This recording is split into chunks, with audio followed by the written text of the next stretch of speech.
What if Luffy had never eaten the Gum Gum Devil Fruit? Would he become a pirate? Akainu, Kuzan, Blackbeard, Whitebeard, Kaido, Big Mom. These names represent some of the strongest characters in the One Piece world so far. Wouldn't it be crazy if all of them were united under one banner? As crazy as that would sound, they actually do have something that unites them. They are all Devil Fruit users. Devil Fruits give their users unique abilities, whether it's making a fist of magma, stealing souls from things, or even punching a hole through the air itself. These little mysterious fruits have shown that nothing is impossible. And when it comes to impossible, no one speaks that language better than Monkey D. Luffy. Luffy's Gomu Gomu no Mi gives him superhuman rubber abilities that have helped him defy the laws of gravity, as well as a host of other laws. We've seen Luffy fight, speed up his heart, create giant fists, and all whatnot, and no doubt these Devil Fruit abilities have played a solid role in getting him this far.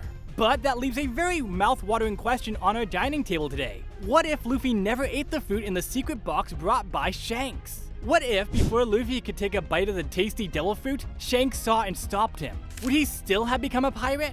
To answer this question, we have to go back many years to the very beginning of his journey, his encounter with his first crewmate and right-hand man, Zoro. From the very first scene in the show where he saves Zoro, he jumps right in front of a barrage of bullets, defending the life of the defenseless swordsman. This was a time before hockey and before any real skill. Let's be real, Luffy without his Devil Fruit would not have made it past episode 1. I'm joking, right? Okay, let's say he miraculously gets past Alvida and finds a way to stop Zoro from dying without jumping in front of the bullets. It doesn't change the fact that pre-time skip Luffy would not be getting any real power-ups. Why? Luffy's pre-time skip power-ups were powered by one thing and one thing only, his Gomu Gomu no Mi Devil Fruit. In the battle for Nico Robin, he created the second gear by speeding up his heart rate and increasing the pump rate of all his organs. Now, you tell me, how would Luffy have gotten a second gear, not to talk about a third or fourth, if his body couldn't take that sped up heart rate? Yep, your guess is as good as mine. Our little pirate king would have ended his journey even before it began. I really think it was fate that made him eat the Gomu Gomu no Mi, and by fate, I mean the theory that the Gomu Gomu no Mi chooses its wielder.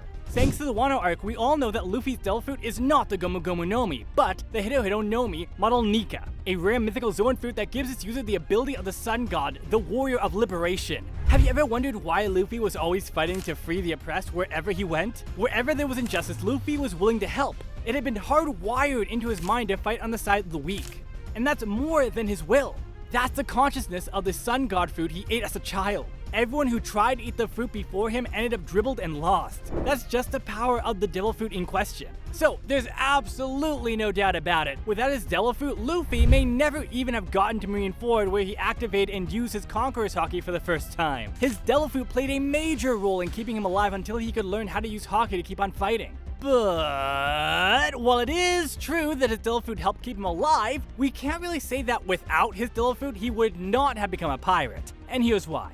First off, Luffy became a pirate out of passion, not because he wanted to prove he was the strongest. Luffy loved Shanks and wanted to be just like Shanks growing up. Hearing stories of his greatness and the vastness of the sea, it lit a fire in him that could not be easily doused. It was that fire above and over all else that made him long for the freedom of the seas. And yes, although he is cheeky and was a child when he said it, Luffy had already prepared himself to be a pirate before the Devil Fruit came along. Let's not forget that Luffy ate the Devil Fruit by mistake. He was just a hungry, mouthy little boy at the time who saw a fruit in a chest and ate it. Remember how sad he was when Shanks told him he would never be able to swim? It broke his heart because his mind was already set on being a pirate, and he knew that losing his ability to swim would reduce his chances of even being a pirate in the first place. But that's not all. There's still a lot of proof that Luffy could have been a pirate and a strong one without his Devil Fruit.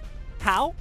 Just take a look at the lineup of pirates on the former Pirate King's ship. There were no recorded Devil Fruit users. Yet, that crew changed the One Piece world forever. Of course, in this era we had men like Shanks, who was mentored by Goldie Roger himself, and taking on the former Pirate King, Shanks, who is rumored to be the current king of pirates, also does not have any known Devil Fruit users on his ship. We don't know what he would have done with the Gomu Gomu no Mi after stealing it from the government ship, but from all indications, he was not going to eat it. Either way, he just didn't want the Marines or the world government to have that much power. So it's safe to say that in the One Piece world, strength is not equal to Devil Fruit ability. Men like Dracula Mihawk, the world's strongest swordsman Zoro, who is currently chasing the title, and even Sanji, who is ranked as part of the monster trio of the Straw Hats, do not have any Devil Fruits. Let's not even talk about men like Prime Garp. The hero of the Marines is another prime example of how strong ordinary people can be.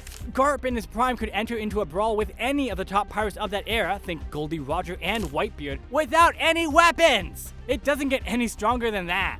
I think we can all agree now that even though Luffy has risen as far as he has due to his Delphoid abilities, mixed with his mastery of all forms of advanced hockey, this puts him in a class almost on par with the hockey killer Shanks. If he did not have his Delphoid, he would still be on his journey to being the Pirate King. Garp wanted Luffy to be a Marine and was responsible for giving him all the training he had as a child, but even while he was being trained by a Marine hero, Luffy's passion to be a pirate could not be doused. It doesn't get any better than that, folks. Luffy was created to be a pirate and nothing, not having a devil fruit, not having the chance to meet his current crewmates, not even if Garp had enrolled him in the Marine Academy for Kids, would Luffy have turned into a Marine. His ties with Shanks, his upbringing with Ace and Sabo all merged together to forge him into the master pirate that he is today. I think it helped that Garp left him on an island that was constantly ravaged and visited by pirates drinking in pubs, while Luffy was bound to meet them and be influenced by them. But now, we'd like to throw this final question to you. Do you think things would have actually have ended differently if any of these were different? Do you think Luffy would have given up on being a pirate when he saw firsthand how strong the pirates of the Grand Line were? We would love to hear from you, so don't be a stranger.